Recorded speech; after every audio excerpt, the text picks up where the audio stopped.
Admiral Corvin stood on the bridge of his massive warship, looking out at the stars through the large viewing window. His ship, the Void Render, was the pride of the Zenthran Empire. It was 3 miles long and carried enough weapons to destroy entire planets. Around him, his crew worked quietly at their stations, preparing for their next conquest. The Zenthrans had been conquering worlds for 300 years. They had taken 43 planets and never lost a single battle. Their method was simple and effective. They would arrive at a new world with their powerful fleet, demand surrender, and crush any resistance within days. Most species gave up without even fighting once they saw the size of Zenthran warships. Corvin picked up a data tablet and reviewed the information about their next target. The planet was called Earth, located in a small star system called Sol. The intelligence reports showed it was home to a species called humans. These creatures had only recently developed nuclear weapons and basic space travel. They seemed even weaker than most of the other species the Zenthrans had conquered. Admiral called out his communications officer, Lieutenant Thex. "The War Council is ready to begin." Corvin nodded and walked to the conference room. Inside, his top generals and captains were waiting around a large holographic display showing the Sol system. General Thylex, his second in command, was already studying the data about Earth. "This should be our easiest conquest yet," Thylex said with confidence. "The humans have primitive technology. Their most powerful weapons are simple nuclear missiles. They have no real space fleet to speak of." Captain Vexos, who commanded one of their heavy cruisers, agreed. "Our scouts report they have only basic satellites and a few small research stations. Nothing that could threaten even our smallest ship." Corvin listened to his officers discuss the invasion plans. The humans had divided their planet into many different nations that often fought each other. They had no unified defense system. Their space technology was hundreds of years behind Zenthran standards. "How many ships should we send?" asked General Thylex. "The Kalari surrendered after seeing just 3 of our cruisers. Perhaps we should send an even smaller force for these humans." Corvin considered this. The Kalari had been more advanced than the humans, with better weapons and shields. If 3 ships were enough for them, maybe 1 ship would be enough for Earth. But Corvin believed in following proper military protocol. "We will send a standard invasion fleet," he decided. 12 warships led by Captain Vexos. That should be more than enough to handle anything these humans might try. The other officers nodded in agreement. 12 ships was actually considered a small force by Zenthran standards, but it was still far more firepower than Earth could possibly resist. Captain Vexos stepped forward. "What are your orders for the conquest, Admiral?" "Follow standard procedure," Corvin replied. "Arrive in their system, broadcast the surrender demand, give them 72 hours to comply. If they refuse, destroy their orbital installations and any military forces. Then demand surrender again. If they still refuse, begin bombardment of their major cities until they give up. And if they do surrender immediately?" asked Vexos. "Then we add another easy victory to our record," Corvin said with a slight smile. "Either way, this conquest should be completed within a week." The holographic display showed detailed images of Earth. It was a blue and green world with large oceans and continents covered in cities. The human population was spread across the entire planet, making them easy targets if bombardment became necessary. "Their technology is so primitive," observed General Thylex.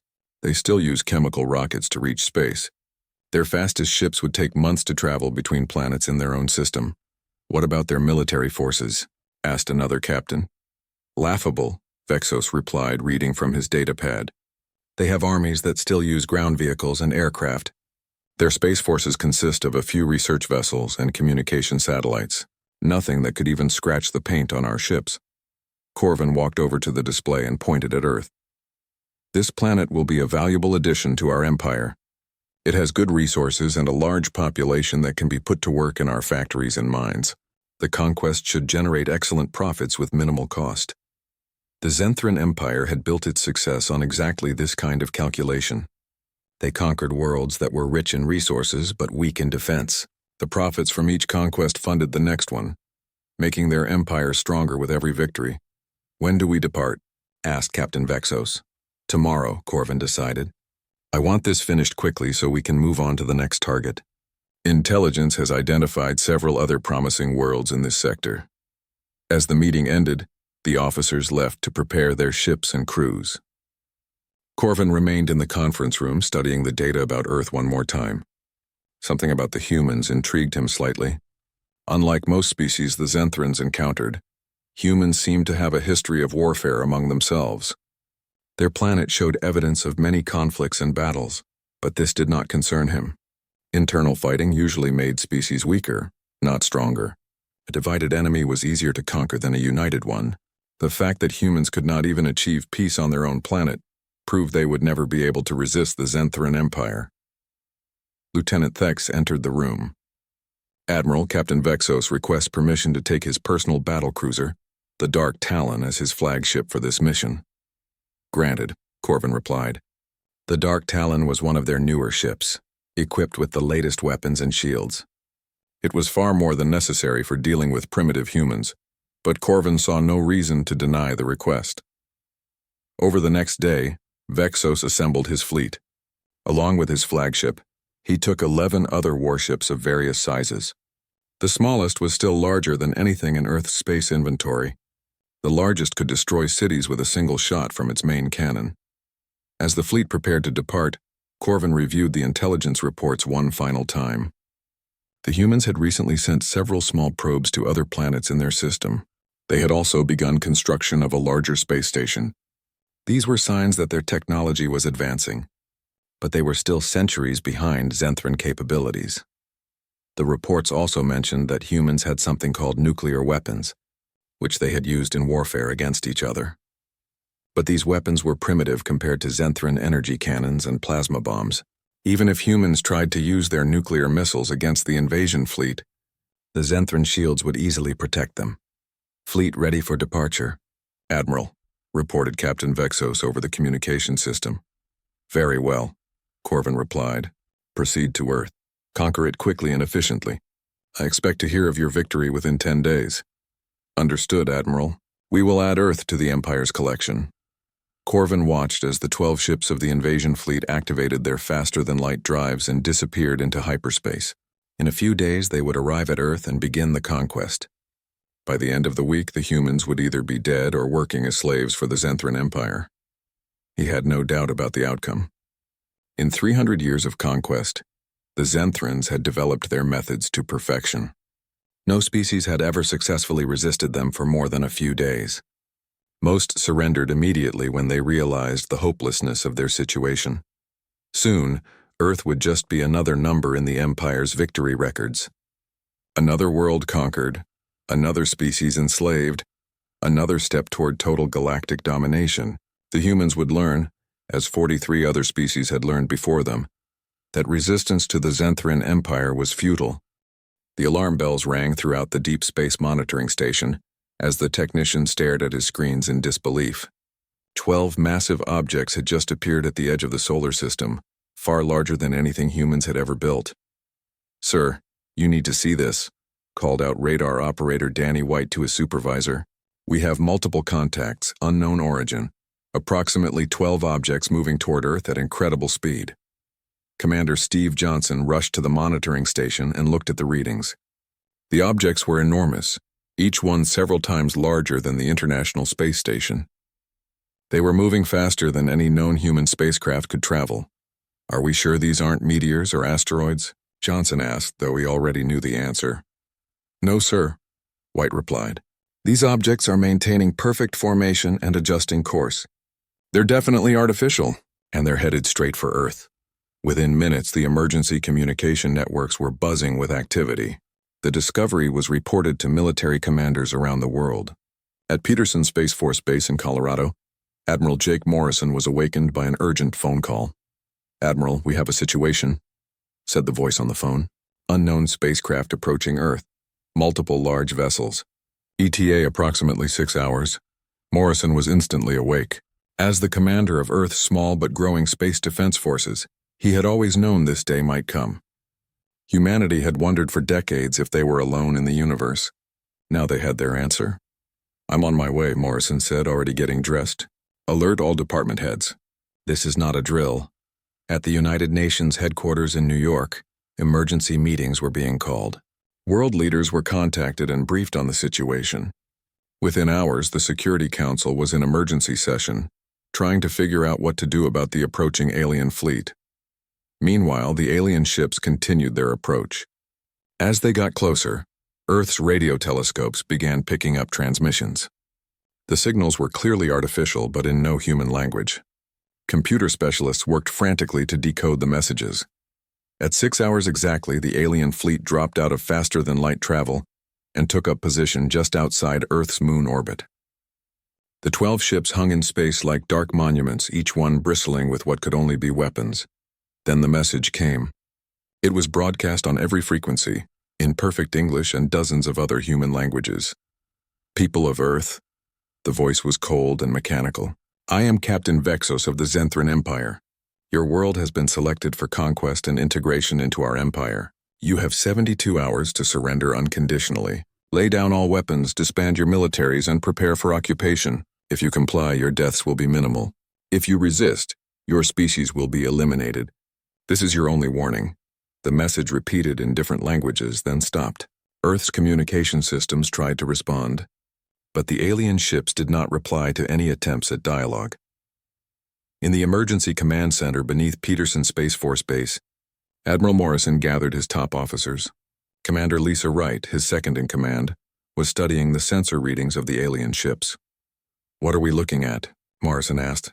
12 vessels, sir," Wright replied. "The largest is about 3 miles long. The smallest is still twice the size of our biggest space station. Energy readings suggest they have advanced power systems and what appear to be weapon arrays." Chief Engineer Pete Collins looked up from his computer. "Sir, I've been analyzing their technology based on our sensor data. Their ships appear to be hundreds of years ahead of ours. Their power output alone is beyond anything we can produce. What about our defenses?" Morrison asked. Collins shook his head.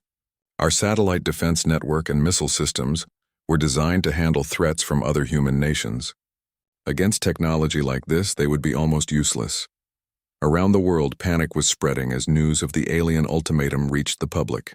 Some governments called for immediate surrender, arguing that resistance would only lead to unnecessary deaths. Others demanded that humanity fight back regardless of the odds. At the UN, arguments raged between world leaders. The representative from China suggested negotiation. The delegate from Russia proposed a coordinated nuclear strike. The American president wanted to explore all options before making any decisions. But Admiral Morrison was already making preparations. In a secret facility in Nevada, humanity's greatest military secret was being prepared for its first real mission. The USS Defiance was a prototype warship that had been under development for 5 years. It incorporated the most advanced human technology available, including experimental weapons and defensive systems. How soon can the Defiance be ready for combat? Morrison asked Captain Alex Turner, the ship's commanding officer. Turner was a veteran pilot who had spent years testing experimental aircraft and spacecraft. He was tall and lean with gray eyes that missed nothing. "Sir, we can launch within 12 hours. But I have to be honest, we've never tested most of our systems in actual combat." "What's our crew situation?" Morrison asked. "We have a full complement," Turner replied. "Lieutenant Karen Phillips is our tactical officer, and Sergeant Tony Rodriguez is handling weapons systems.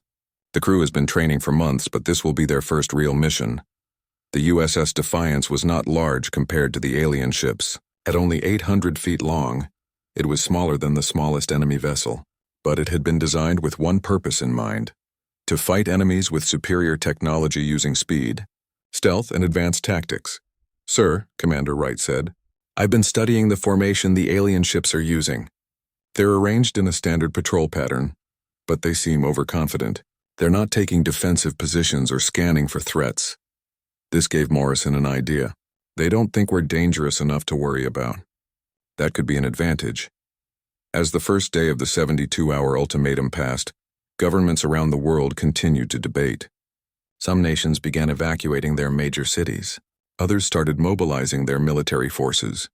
Even though conventional weapons would be useless against the alien technology, Dr. Helen Carter, Earth's leading expert on theoretical alien technology, was brought in to advise the military leaders. She had spent years studying the possibility of extraterrestrial contact and had developed theories about how alien technology might work. "Based on our sensor readings," Dr. Carter explained, "their ships use some form of energy shielding. But all shields have weaknesses. If we can find the right frequency or approach angle, we might be able to penetrate their defenses. What about their weapons? Asked Morrison. Powerful, but they appear to be designed for attacking large, slow targets like cities or space stations. They might have difficulty tracking smaller, faster-moving objects. As the second day began, Captain Vexos grew impatient with the human delay. He had expected either immediate surrender or a futile attack by now. Most species either gave up right away or launched desperate, hopeless assaults that were easily crushed. Instead, the humans seemed to be taking their time, considering their options. This was unusual but not concerning. Vexos had seen this before with other species. They always surrendered eventually when they realized the hopelessness of their situation. What Vexos did not know was that the humans were not planning to surrender. Admiral Morrison had made his decision during the first night of the ultimatum. Earth would fight back, no matter what the odds. "Gentlemen," Morrison said to his assembled officers, "we may not be able to win this fight, but we're going to show these aliens that humans don't go quietly into slavery. We're going to make them work for every inch of our world." Captain Turner nodded grimly. The USS Defiance was ready for launch. Its experimental weapons were charged, and its crew was prepared. In less than 24 hours, they would either win humanity's first victory in space or die trying. The countdown to humanity's answer had begun. The 72 hours were up. Captain Vexos sat in his command chair aboard the Dark Talon, expecting to receive Earth's surrender at any moment. Most species sent their surrender message hours before the deadline. The smart ones surrendered immediately after hearing the ultimatum, but no surrender message came. Instead, Vexos received something that surprised him. A transmission from Earth, broadcast on all frequencies. The voice belonged to a human military commander. "This is Admiral Jake Morrison of the Earth Defense Forces." The voice said clearly, "We have received your ultimatum and we reject it completely. Earth will not surrender to invaders. We will defend our world with everything we have. If you want our planet, come and take it." Vexos almost laughed. In 300 years of conquest, no species had ever responded to a Zenthran ultimatum with such defiance. The humans were either incredibly brave or incredibly stupid. Probably stupid, he decided.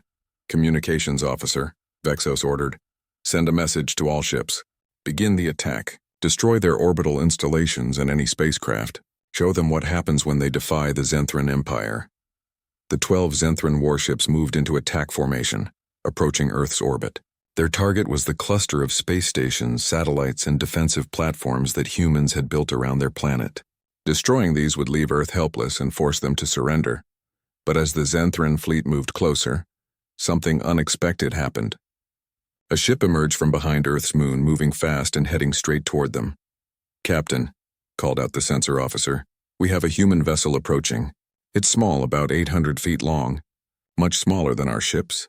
Vexos looked at the sensor display with amusement. One tiny human ship against 12 Zenthran warships. It would be destroyed in seconds. "Ignore it," he ordered. "Continue the attack on their orbital platforms. We'll deal with their little ship after we destroy their defenses." The human ship was the USS Defiance. On its bridge, Captain Alex Turner watched the alien formation approach. His crew was tense but ready. They all knew this was probably a suicide mission, but they were determined to make it count. "Tactical report," Turner ordered. Lieutenant Karen Phillips studied her displays. 12 enemy ships in standard attack formation. "They're moving toward our orbital platforms. The largest ship, probably their flagship, is in the center of the formation." "Weapon status?" Turner asked. Sergeant Tony Rodriguez checked his systems. "All weapons online, sir. Experimental plasma torpedoes loaded and ready. Electronic warfare system standing by." Turner nodded. The USS Defiance was equipped with humanity's most advanced weapons, developed in secret over the past 5 years. Most had never been tested in real combat, but theoretical calculations suggested they might be effective against alien technology. "They don't seem to consider us a threat," Phillips observed. "They're not even targeting us yet." This was exactly what Turner had hoped for. The aliens were overconfident, treating the Defiance like an annoying insect rather than a serious opponent. That overconfidence would be their weakness. "All ahead full," Turner ordered. "Take us straight at their flagship." The Defiance accelerated rapidly, its advanced engines pushing it far faster than any previous human spacecraft. The alien sensors detected the acceleration. But Captain Vexo still was not concerned. "Their little ship is attacking us directly," the sensor officer reported with amusement. "Shall we destroy it, Captain?" "Not yet," Vexos replied. "Let it get closer.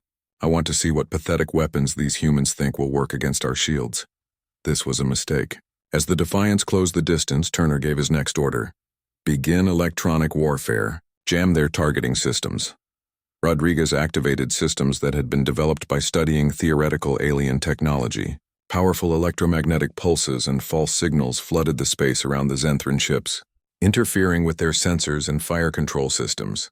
Suddenly, the Zenthran weapon officers found their targeting displays filled with false readings and random static. Their advanced computers, which had worked perfectly for centuries, began giving contradictory information. "Captain," called out the weapons officer, "we're experiencing targeting difficulties, some kind of interference." For the first time, Vexos looked concerned. "From where?" "The human ship, sir. They're using some form of electronic warfare we've never encountered before." The Defiance was now close enough to attack. Turner had positioned his ship perfectly, approaching from an angle that made it difficult for multiple Zenthran vessels to target him simultaneously. "Fire plasma torpedoes," Turner ordered. "Target the flagship's port weapon array." The Defiance launched its experimental weapons. The plasma torpedoes were based on captured alien technology that had been reverse-engineered by human scientists. They moved faster than conventional missiles and carried enough energy to damage even heavily armored targets. The torpedoes struck the Dark Talon's shields, which flickered and sparked under the impact. Vexos felt his ship shake, something that had never happened before in combat. "Damage report," he shouted. "Shield generators overloading," came the reply. "That weapon used a frequency we've never seen before. Our shields weren't calibrated to stop it." Now Vexos was angry. These primitive humans had actually managed to damage his ship. It was impossible, but it was happening. "All ships target that human vessel," he ordered. "Destroy it immediately." But the Defiance was already moving again. Turner used his ship's superior agility to dart between the larger alien vessels, making it difficult for them to get a clear shot. The Zenthran ships were powerful but slow, designed for fighting large battles rather than chasing small, fast targets. As the alien ships tried to target the Defiance, Phillips made another attack run. This time she targeted one of the smaller Zenthran cruisers. The plasma torpedo struck its engine section, causing a cascade failure that tore the ship apart from the inside. The first Zenthran ship ever destroyed by humans drifted away as a burning wreck. Vexos stared at his displays in shock. A human ship had just destroyed one of his cruisers. In 300 years of conquest, nothing like this had ever happened. "How is this possible?" he demanded. His tactical officer was studying the sensor readings. "Sir, their ship is using technology we don't understand. Their weapons seem designed specifically to exploit weaknesses in our shield systems." The truth was that human scientists had spent years analyzing every piece of alien technology they could find, including crashed probes and intercepted transmissions. They had developed weapons specifically designed to fight enemies with superior technology.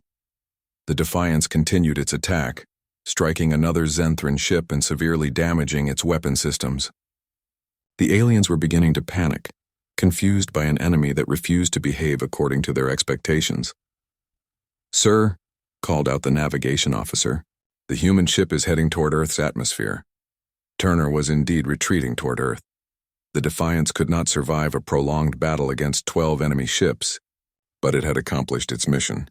It had proved that the aliens could be hurt, that their technology was not invincible. "Pursue them," Vexos ordered. But the Zenthran ships could not follow. They were too large and heavy to safely enter Earth's atmosphere, while the Defiance had been designed specifically for atmospheric flight. The human ship disappeared into Earth's upper atmosphere, safe from further attack for the moment. Vexos surveyed the damage to his fleet. One ship destroyed, 3 others damaged, and his own flagship showing signs of system overload. All caused by a single small human vessel. For the first time in Zenthran military history, an invasion fleet had been bloodied by a species they considered primitive. The humans had drawn first blood, and the galaxy would never be the same. "Communications," Vexos said grimly. "Send a priority message to Admiral Corvin. Tell him we need reinforcements. These humans are more dangerous than we thought." The message that went out that day would shake the Zenthran Empire to its core. For 3 centuries they had conquered without significant resistance. But now they faced an enemy that fought back with intelligence, courage, and weapons designed specifically to kill aliens.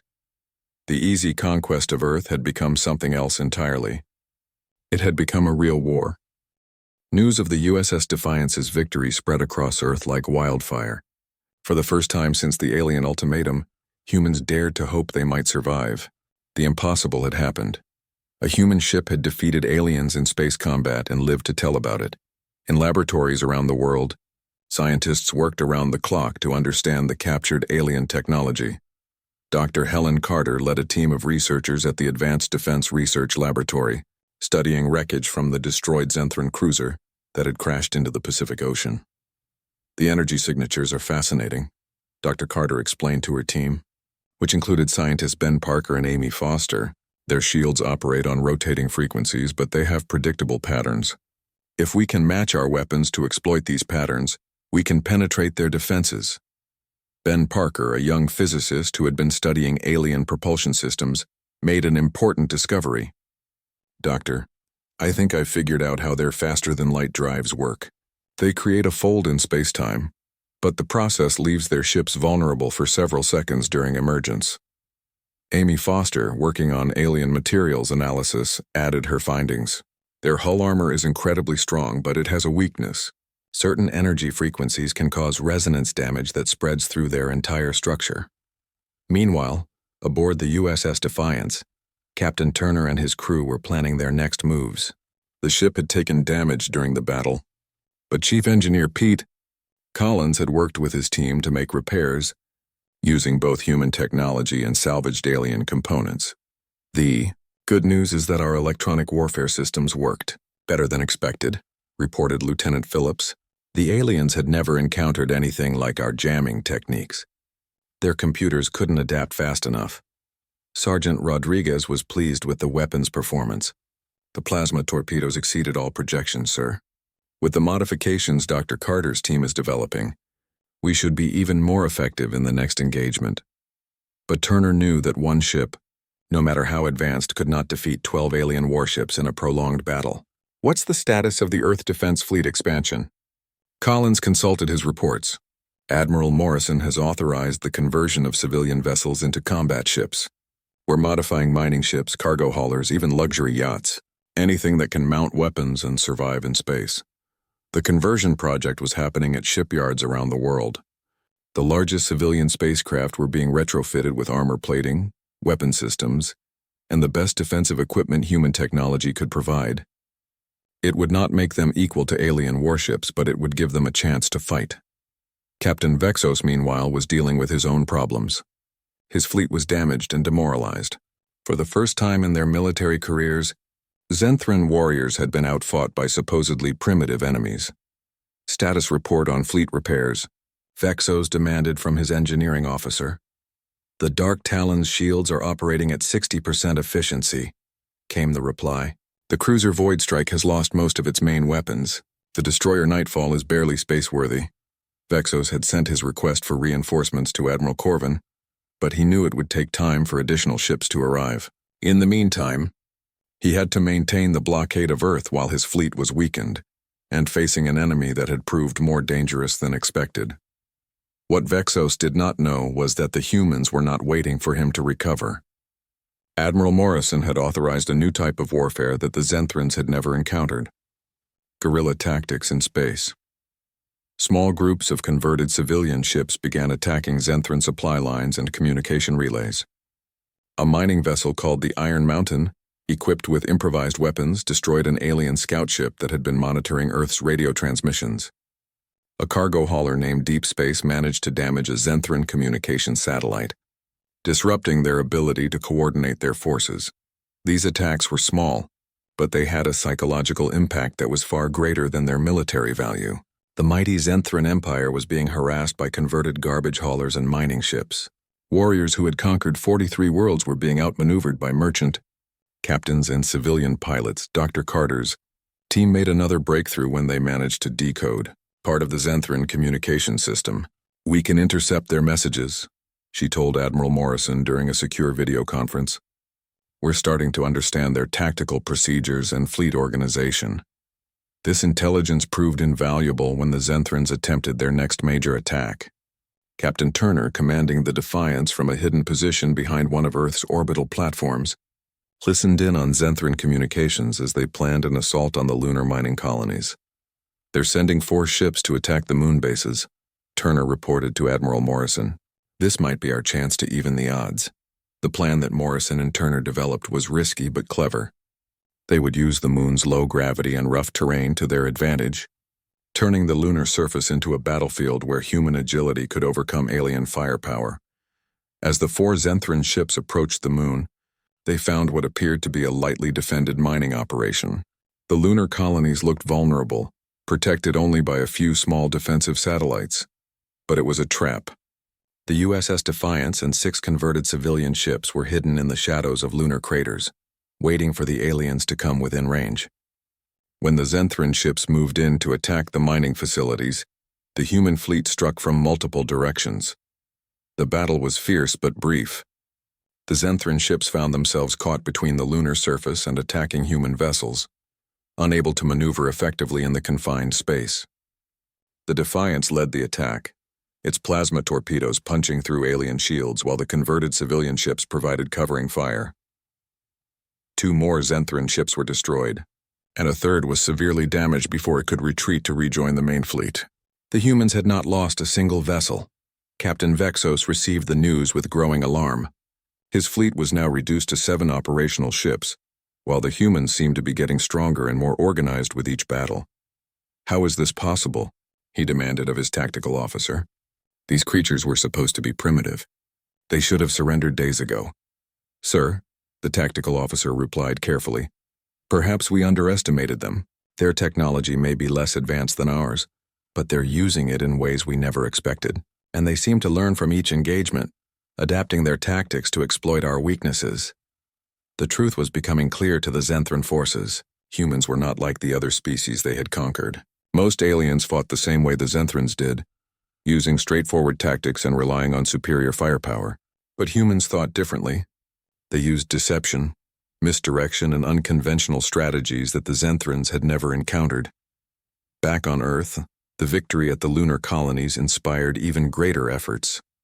More civilian ships were being converted for combat duty. Factories that had once produced consumer goods were now manufacturing weapons and armor plating. The entire human civilization was transforming itself into a military force. Dr. Carter's research team made another important discovery. "We found a critical weakness in their main battleships," she announced during a briefing with military leaders. "Their power distribution systems have a single point of failure. If we can target it with the right weapon, we might be able to take down even their largest ships." The weapon she described would require all of humanity's technological resources to build, but it offered the possibility of defeating the alien flagship. Admiral Morrison authorized the project immediately, knowing that time was running short. Captain Vexos's request for reinforcements had reached Admiral Corvin, and the Zenthran Empire was preparing to send a massive fleet to crush the human resistance. But the humans were preparing too, and they had learned something important in their battles with the aliens. Humans might be outgunned and outnumbered, but they refused to give up. They adapted, they improvised, and they fought with a creativity that the rigid Zenthran military system could not match. The galaxy was about to learn that conquering humanity would be far more difficult than conquering worlds had ever been before. Admiral Corvin stared at Captain Vexos's message with growing disbelief and rage. The report described impossible losses, failed attacks, and human resistance that should not exist. For the first time in 300 years of conquest, a Zenthran invasion fleet was asking for help. "This cannot be accurate," Corvin muttered, reading the message again. According to Vexos, the humans had destroyed 4 Zenthran warships and damaged several others. Worse, they were using tactics and weapons that the Zenthran military had never encountered. General Thylex entered the command center and saw Corvin's expression. "Sir, is there a problem with the Earth conquest?" Corvin handed him the message tablet. Thylex read it carefully, his expression growing more shocked with each line. "Humans destroyed our ships?" Thylex asked. "That's impossible. Their technology is centuries behind ours." "Apparently not," Corvin replied grimly. Vexos reports that they have weapons specifically designed to penetrate our shields and electronic warfare systems that can disrupt our targeting computers. The implications were staggering. If humans could resist the Zenthran Empire, what would happen to their other conquered worlds? The Empire's power was based on the belief that resistance was futile. If that belief was shattered, rebellions could start on dozens of planets. What are your orders, Admiral? Thylax asked. Corvin made a decision that would change the course of galactic history. Assemble the Grand Fleet, every available warship, including the dreadnoughts. We will crush these humans so completely that no other species will ever dare to resist us again. The Grand Fleet was the Zenthran Empire's most powerful military force, 60 warships including massive dreadnoughts capable of destroying entire continents with single shots. It was far more firepower than had ever been used against a single world. On Earth, intelligence agents monitoring alien communications picked up increased activity in Zenthran space. The messages were encrypted, but the patterns suggested major fleet movements. Admiral Morrison called an emergency meeting of Earth's military leaders. In the secure conference room beneath Peterson Space Force Base, humanity's defenders gathered to plan for what might be their final battle. Our intelligence indicates the aliens are bringing massive reinforcements, Morrison announced, possibly their entire fleet. We estimate they could arrive within a week. Captain Turner, his uniform still showing scorch marks from his last battle, spoke up. Sir, the Defiance and our converted civilian ships have done well in small engagements, but against a full alien fleet, we'll be outnumbered at least 20-1. Dr. Carter, who had been working without sleep for days, presented her latest research. I have some good news and some bad news. The bad news is that our sensors detect several alien ships much larger than anything we've seen before. These appear to be their equivalent of battleships or dreadnoughts. And the good news? Morrison asked. We've perfected the weakness we discovered in their power systems, Dr. Carter replied. We can build a weapon that will exploit it, but it will require most of our remaining resources and at least 3 days to construct. The weapon Dr. Carter described was essentially a massive version of the plasma torpedoes that had proved effective against alien shields. But this one would be powerful enough to overload the main power core of even the largest alien ship. How many can we build? Morrison asked. With our current resources, maybe 3 or 4, Dr. Carter admitted, and they'll be too large to mount on the Defiance. We'll need to use them as stationary weapons or mount them on our largest converted ships. Turner understood the implications, so we get maybe 4 shots against their entire fleet. We have to make them count. Meanwhile, preparations continued around the world. Every nation had contributed resources to the defense effort.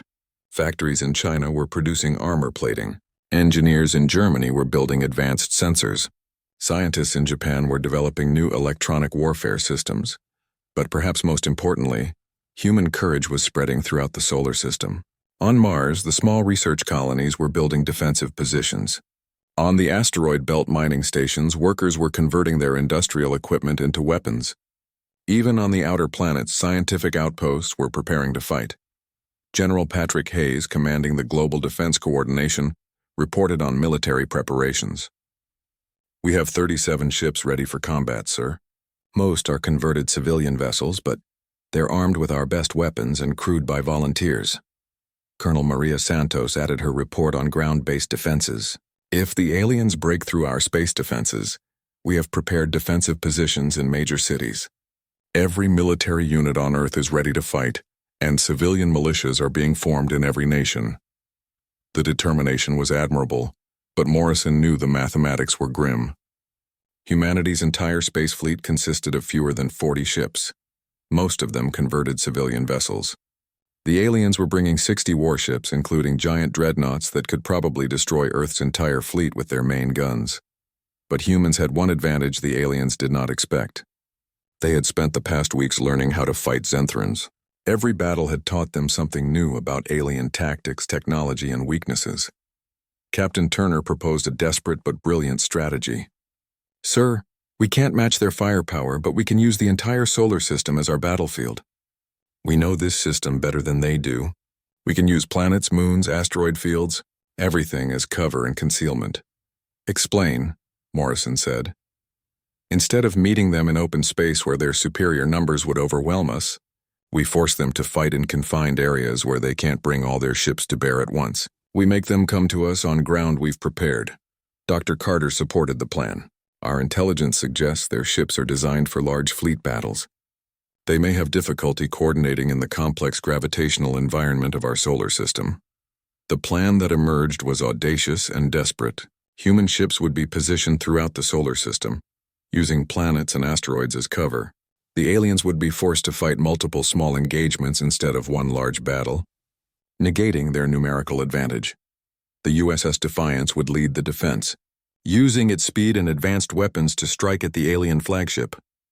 The converted civilian ships would provide support and harass the alien fleet, and the new superweapons would be positioned to deliver killing blows to the largest alien ships. As the final preparations were made, Morrison addressed the crews of all human ships via secure communication. In a few days, we will face the largest military force our species has ever encountered. The aliens expect us to surrender or die quickly. They don't understand that humans don't give up.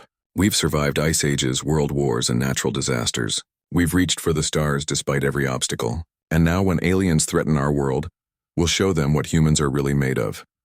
Across the solar system, human defenders prepared for the battle that would determine the fate of their species. On Earth, families said goodbye to loved ones heading into space. On Mars, colonists worked frantically to complete their defenses. In the asteroid belt, miners prepared to fight with whatever weapons they could improvise. The Zenthran Grand Fleet was coming, bringing destruction and conquest that had crushed 43 other worlds. But they had never faced humans before, and humans had decided that Earth would not be conquered without the fight of their lives. The stage was set for the greatest battle in human history, and possibly the last. Admiral Corvin's Grand Fleet emerged from hyperspace at the edge of the Sol system like a dark tide of destruction. 60 warships, including 5 massive dreadnoughts, arranged themselves in perfect formation. The fleet stretched across millions of miles of space, a sight that had brought terror to dozens of worlds. On the bridge of his flagship, the massive dreadnought World Breaker, Corvin surveyed the system ahead of him. Earth hung in space like a blue jewel, seemingly defenseless against the overwhelming force he had brought. "Admiral," reported his communications officer, "we are receiving a transmission from Captain Vexos." "Put him through," Corvin ordered. Vexos appeared on the main screen, looking tired and worn. His remaining 7 ships looked small and damaged compared to the fresh vessels of the Grand Fleet. "Admiral," Vexos began, "I must warn you, these humans are not like other species we have conquered. They use unconventional tactics and have weapons designed specifically to exploit our technological weaknesses." Corvin was not impressed. "Captain, you allowed a handful of primitive vessels to damage a Zenthran fleet. Today I will demonstrate how a real military force deals with inferior opponents. Sir, with respect, they are not as inferior as we believed. Their small ships are extremely fast and their electronic warfare capabilities are—" "Enough," Corvin cut him off. "You will join the fleet in standard formation. We will end this embarrassment today." Corvin opened communications to broadcast his final ultimatum to Earth. The message was sent on all frequencies, ensuring every human would hear it. "People of Earth, I am Admiral Corvin of the Zenthran Empire. You have resisted our lawful conquest and destroyed our ships. For these crimes, your species will be eliminated. You have 1 hour to evacuate your orbital installations. After that, we will destroy everything in this system." But instead of the surrender or panic he expected, Corvin received a response that shocked him. "This is Admiral Jake Morrison of the Earth Defense Forces," came the reply. "Admiral Corvin, you have invaded our system and threatened our people. We reject your ultimatum now just as we rejected the first one. If you want Earth, you'll have to take it from us, and we promise you, we will make you pay for every inch." The transmission ended, leaving Corvin staring at the communication display in amazement. No species had ever spoken to a Zenthran admiral with such defiance. "Sir," called his tactical officer, "sensors are detecting movement throughout the system. Multiple small craft are taking position behind planetary bodies and asteroid clusters." Corvin studied the sensor readings. Instead of massing their forces for a traditional battle, the humans had scattered their ships throughout the solar system. Some were hiding behind Mars, others in the asteroid belt, still more near the outer planets. "Primitive tactics," Corvin concluded. "They're trying to avoid a direct confrontation because they know they cannot win. We will hunt them down ship by ship, But Admiral Morrison had not scattered his forces out of fear. He had positioned them strategically, turning the entire solar system into a three-dimensional battlefield where the Xanthran's numerical advantage would be reduced. The first engagement began near Mars. A group of Xanthran cruisers moved to attack the human ships hiding behind the Red Planet, but they found themselves facing the USS Defiance and 12 converted civilian vessels in the narrow space between Mars and its moons. Captain Turner led the attack with the same tactics that had worked before. Electronic warfare systems jammed Xanthran sensors while human ships used their superior maneuverability to dart between the larger alien vessels. Target their lead ship, Turner ordered Lieutenant Phillips. Fire plasma torpedoes.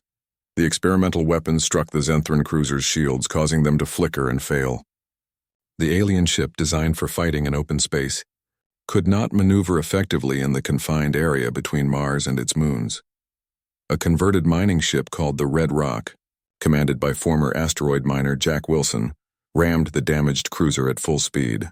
Both ships exploded in a brilliant flash, but the sacrifice had eliminated one of the alien vessels. Similar battles erupted throughout the solar system. Near Jupiter, a group of human ships used the planet's massive gravitational field to slingshot around the gas giant, building up incredible speed before striking surprised Xanthran vessels. In the asteroid belt, human miners turned their industrial knowledge to military advantage, using controlled explosions to hurl massive rocks at alien ships. But the humans were taking losses too. The converted passenger liner Star Hope was destroyed when it ventured too close to a Xanthran dreadnought. The cargo hauler Deep Space was crippled while trying to defend a research station near Saturn. Admiral Corvin watched the battles with growing frustration. His powerful fleet was being broken up into small groups, each one harassed by fast-moving human ships that struck and disappeared before his forces could respond. Effectively, this is not how space battles are supposed to be fought, he complained to General Thylex. The humans are not fighting according to standard military doctrine. Thylex agreed. They use hit-and-run tactics, electronic warfare, and they seem willing to sacrifice individual ships to damage ours. The climax of the battle came when Captain Turner led the USS Defiance in a desperate attack on Corvin's flagship. The World Breaker was the largest ship in the Xanthran fleet, armed with weapons capable of destroying continents. "Sir," Lieutenant Phillips reported, "the alien flagship is moving toward Earth's orbit. If it reaches firing position, it can bombard our cities." Turner made the decision that would define the battle. "All ships, this is Defiance. We're going after their flagship. I need every available ship to converge on our position." What followed was the most intense space battle in human history. The USS Defiance and 15 other human ships attacked the World Breaker from all directions, their plasma torpedoes and conventional weapons striking the massive dreadnought's shields. Dr. Carter's superweapon, mounted on the converted cargo ship Earth's Pride, finally got its chance. Captain Sarah Kim commanded the Pride as it maneuvered into position for a clear shot at the World Breaker's main power core. "Firing superweapon," Kim announced over the communication channel. The massive plasma beam struck the World Breaker exactly where Dr. Carter's calculations had predicted. The alien ship's shields overloaded, then failed completely. Secondary explosions began rippling through its hull as the power surge cascaded through its systems. Admiral Corvin felt his flagship shuddering as systems failed throughout the ship. For the first time in his military career, he was facing the possibility of defeat. "Damage report," he shouted. "Main power failing," came the reply. "Weapons offline.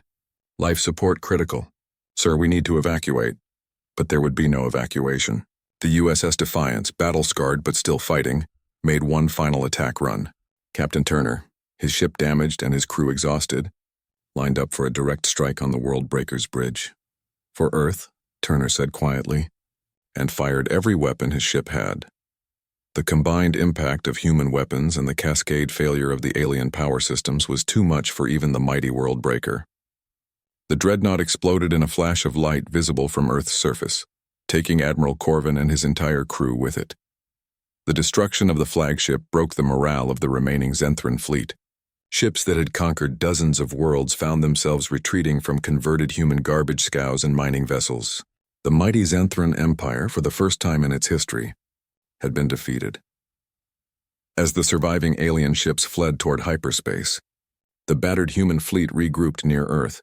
They had paid a heavy price. Nearly half their ships were destroyed or severely damaged. But they had achieved something that no other species in the galaxy had managed. They had made the Zenthrans afraid. The surviving Zenthran ships limped away from the Sol system in complete disarray. For the first time in 300 years of conquest, a Zenthran fleet had been defeated and forced to retreat. The psychological impact on the alien forces was devastating. Captain Vexos, now the highest-ranking Zenthran officer left alive, tried to maintain order among the fleeing ships. But discipline was breaking down. Warriors who had believed themselves invincible were shaken to their core by what they had witnessed.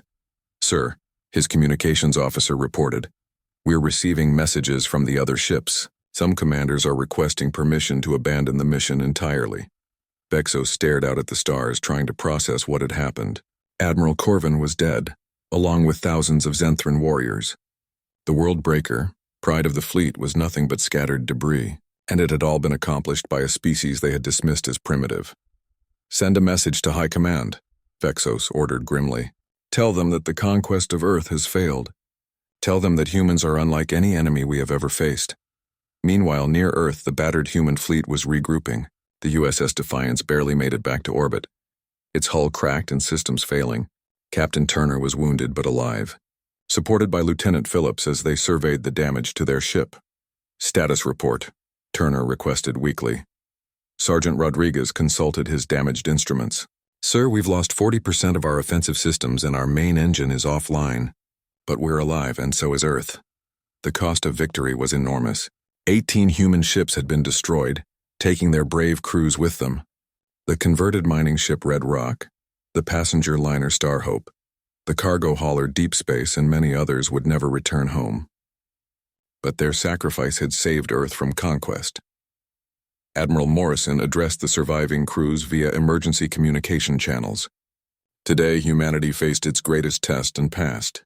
We have shown the galaxy that Earth will not be conquered, that humans will not be enslaved. The courage and sacrifice of our fallen comrades will never be forgotten." But even as Earth celebrated its victory, Admiral Morrison knew the war was far from over. The Zenthran Empire was vast, controlling dozens of star systems. They would eventually return with even larger fleets, determined to crush the species that had dared to defeat them. Dr. Carter, working in her damaged laboratory, was already planning for that eventuality. "We need to study every piece of alien technology we captured," she told her team. "This battle taught us that we can fight them, but we need to be ready for what comes next." The most important discovery came from the wreckage of Admiral Corvin's flagship. Hidden in the World Breaker's computer systems, human intelligence experts found something invaluable: star charts and communication codes for the entire Zenthran Empire. "This changes everything," Morrison realized as he studied the recovered data. "We now know the locations of their major bases, their supply routes, and their communication networks. But the most shocking discovery was yet to come. The Zenthran databases contained records of all their conquered worlds, including detailed information about the species they had enslaved. 43 different civilizations, some of them far more advanced than Earth, had been crushed by Zenthran forces. Look at this. Dr. Carter showed Morrison a translated document. The Kalari had faster-than-light communication technology before they were conquered. The Vorthon had energy weapons more advanced than ours. The Nexari had defensive shields that should have stopped Zenthran attacks. Then why did they all lose? Morrison asked.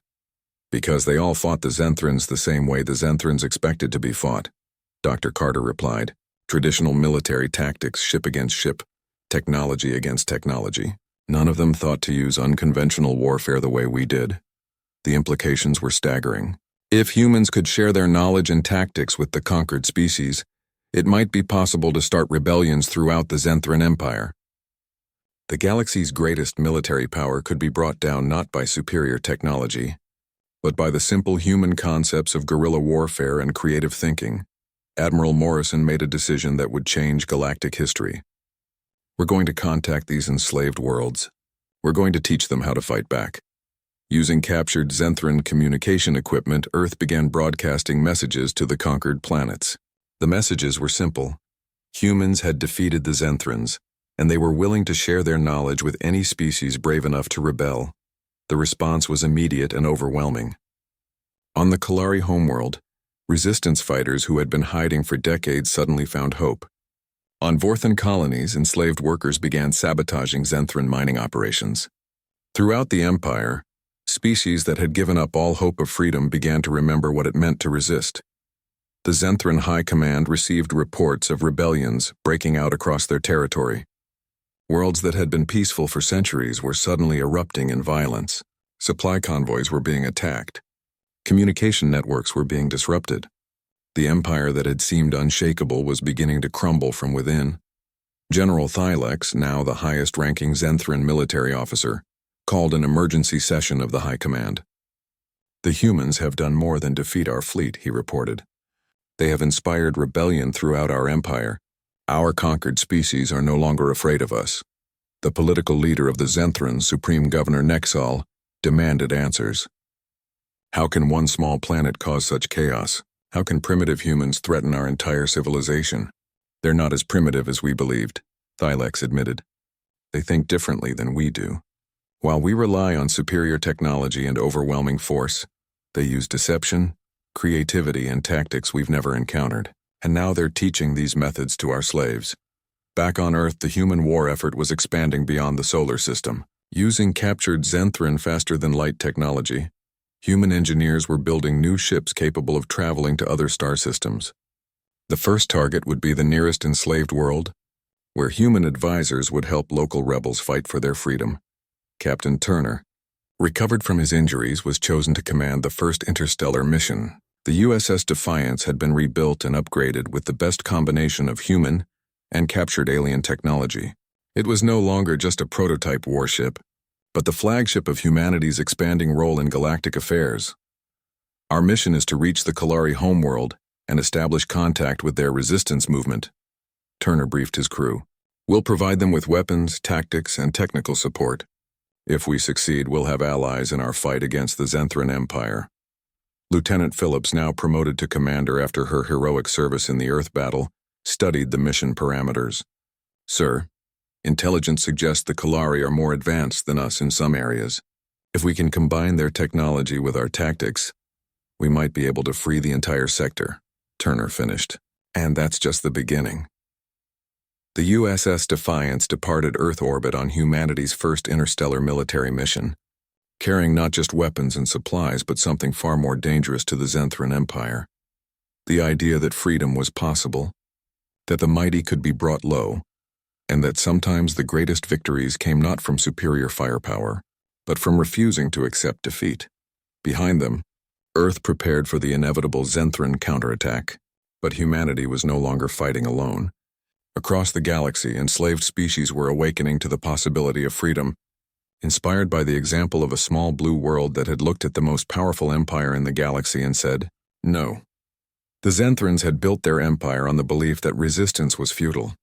Now, thanks to human stubbornness and creativity, that belief was crumbling, and with it, the foundations of their power.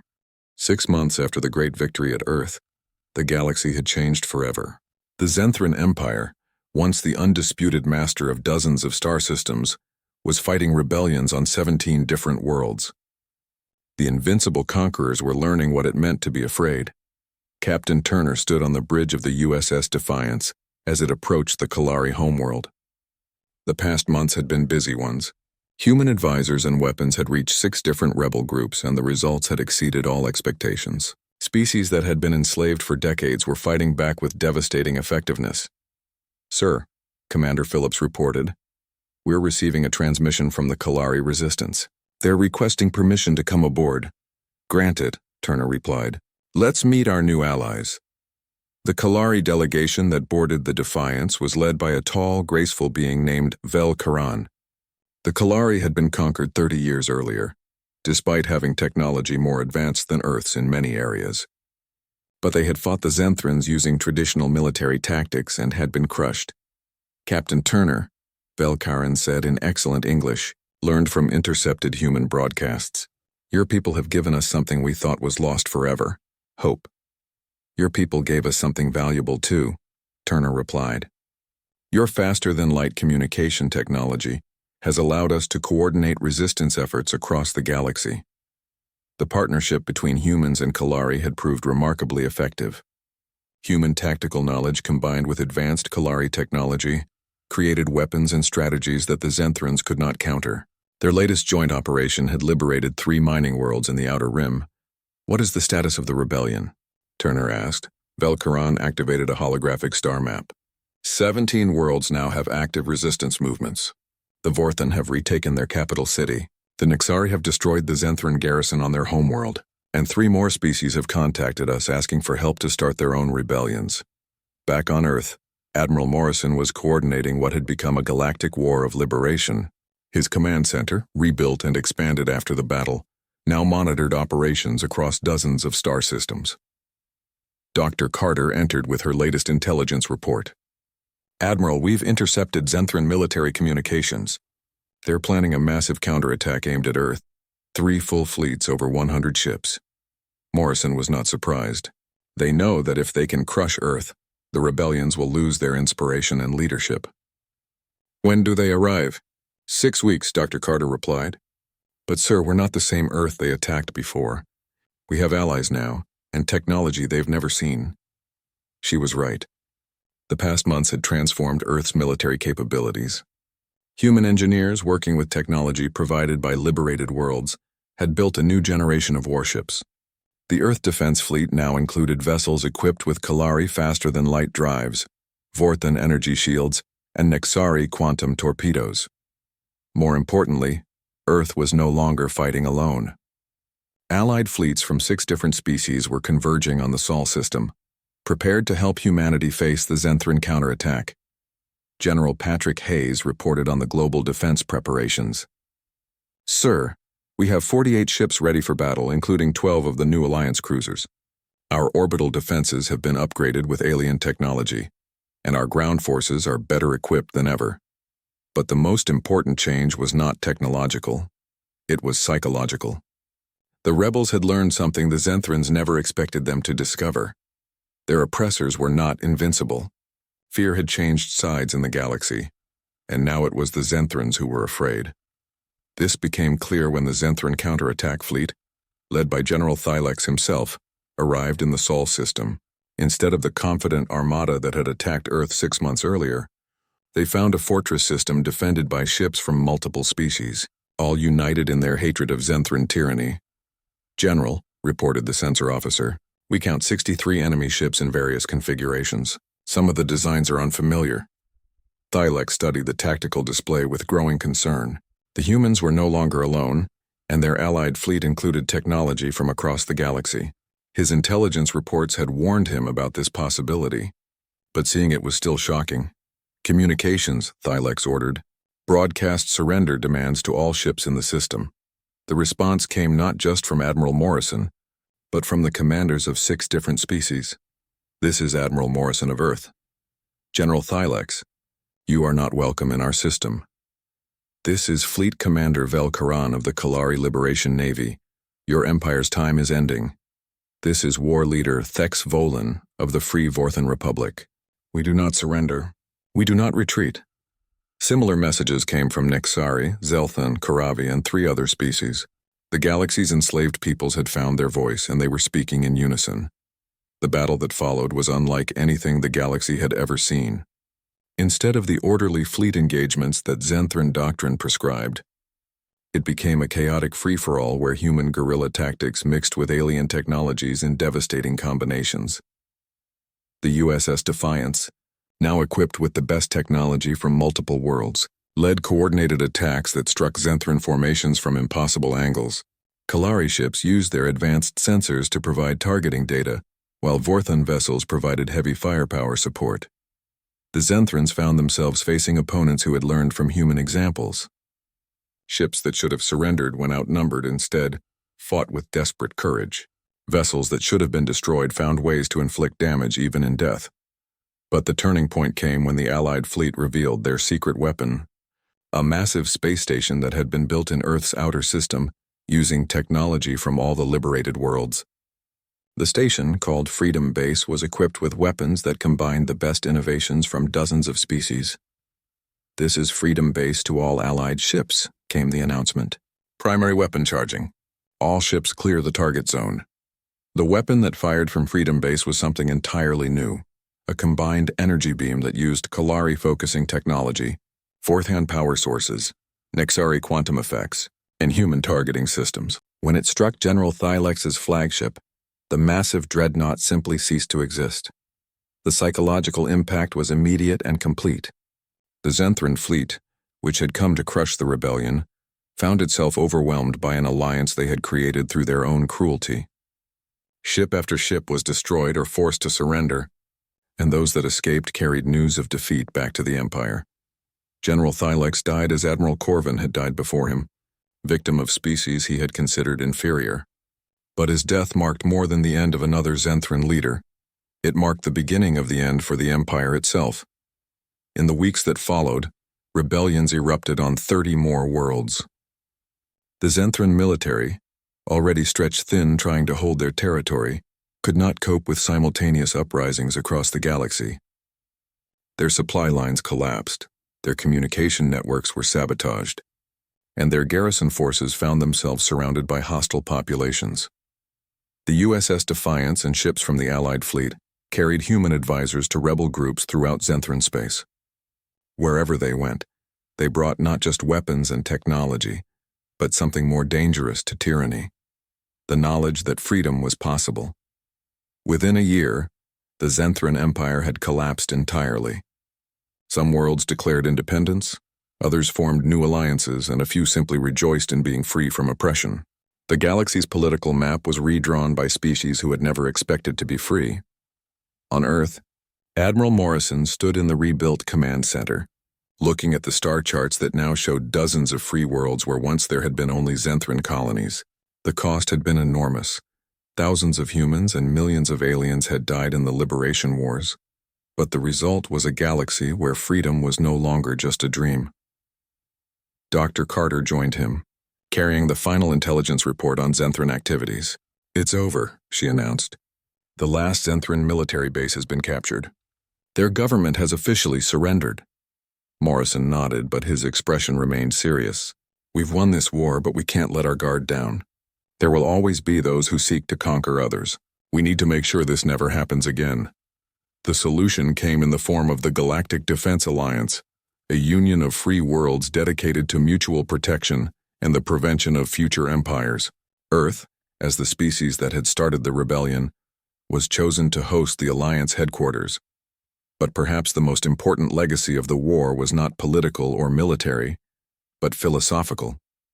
The galaxy had learned that conquest was not inevitable, that the strong did not have the right to enslave the weak, and that sometimes the greatest victories came not from superior technology, but from the simple refusal to accept defeat.